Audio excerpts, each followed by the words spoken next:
நாங்கள் என்ன பிரியாணி வச்சப்போ எலும்பாக மாட்டுக்க மற்ற அது என்ன எலும்பு பார்த்தா நல்ல எலும்பு நெஞ்செலும்பு நெஞ்செலும்பு டொக்கு டக்குன்னு சவுண்ட் கேட்குதான். கலங்கு நான் வெந்துட்டு இருக்கு பீஃப் வைக்கக்கு. இதுதான் நம்ம வந்து சமையலுக்கு வந்து யூஸ் பண்ணக்கூடிய இன்க்ரீடியன்ஸ்.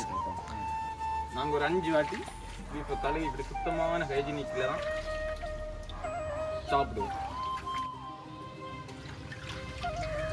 ஆனால் இந்த சமையலில் நாங்கள் எப்படி படித்தோன்னா விஜய் டிவி குக் வித் கோமாளி உண்டுல அதை பார்த்து தான் இப்படி சமைக்க படித்தோம். மக்கள் நம்ம பீஃப் கழுவும்போது என்ன இமே அப்படின்னா இப்படி ஒயிட்டாட்டு இருக்கணும். இந்த ரத்தம் எல்லாம் போகிற மாதிரி அப்படி ஒயிட்டாக இருக்கணும். அதுக்குன்னு பிறகு நல்லா கழுவிடப்படாது, பிறகு பீஃபுக்கு ஸ்மெல்லே வராது. இப்போ அந்த பாட்டியம்மையும் காட்டி கொடுத்துட்டான். பாட்டியம்மை இப்போ வந்துடுவான். நேற்று ஒரு ஆள் இறந்தார். நான் புத்திருக்கல. நாங்கள் தூமிங்களை காட்டி தரோம். பாட்டி தெரியுதா? இதான் அந்த பாட்டி தெரியுதா? நீ இதை வந்துட்டு இந்த வீடியோ பாரு.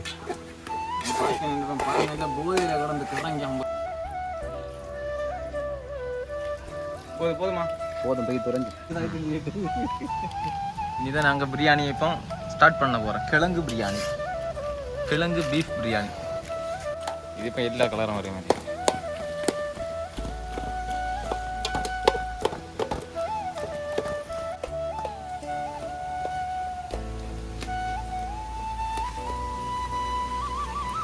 இப்போ நம்ம கிழங்கு பீஃப் பிரியாணி மாடல் ரெடி ஆகியாச்சு. இதில் நாங்கள் எப்படின்னா ஏலக்காய், கிராம்பு, பட்டை அடிப்பொலியாக இருக்கும். சூப்பராக இருக்கு.